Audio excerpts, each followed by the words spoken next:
Hi Viola. You recently traveled to Uganda to do some research on the mobility of reporters. Can you tell us what was the objective of the research? Yes, the objective of the research was twofold. The first objective was to find out about the push and pull factors of migration, why people are migrating potentially. And the second objective was to find out more about the impact of that migration on the DDR programs and whether reporters are reached effectively when having migrated. How many former combatants did you get to interview? I was able to interview 20 people, 16 LRA reporters and 4 ADF reporters. Unfortunately, the ADF reporters was a very small sample, so we can't really generalize the findings. Okay. And the locations we did the interviews were Kampala, Kitgum, and Gulu. Did you also talk to other partners? Yes, we also spoke with 6 partner organizations in those 3 locations. All right. There are not really any statistics because it's hard to trace people, but according to the officials of the Amnesty Commission and also some of the partner organizations, in their experience the rate is between 20 and 30% of reporters who migrate.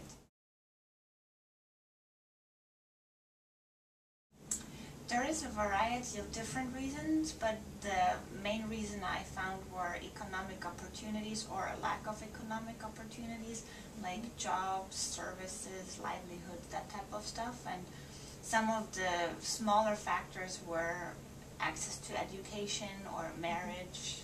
There's also always the issue of stigmatization for former combatants who try to reintegrate into society. Was this a factor also in the migration? Surprisingly, not as much as we had expected, because our original hypothesis was that migration would mainly occur because of stigmatization and hostility from the community of origin. And there was some stigmatization, but not as much as we would have thought, and it did not really make a huge influence on the decision-making process, whether people migrated or not. Were there also maybe ex-combatants who wanted to migrate but were not able to? I'm not sure about whether they wanted to migrate, but there definitely were people who just didn't have the social capital and the opportunity to migrate, because most of those who actually did go to another place had some kind of original contact person there who could help them with housing and some job leads in the first month they stayed there.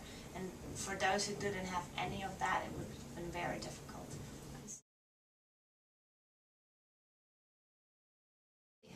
It mainly depends whether it's a rural or an urban environment. In the rural areas, if they had access to land, they would cultivate the land.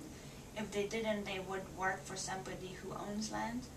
And in the urban centers, it would vary from selling vegetables and working as house cleaners for women to working in a private security guard firm and construction or Buddha drivers for the men.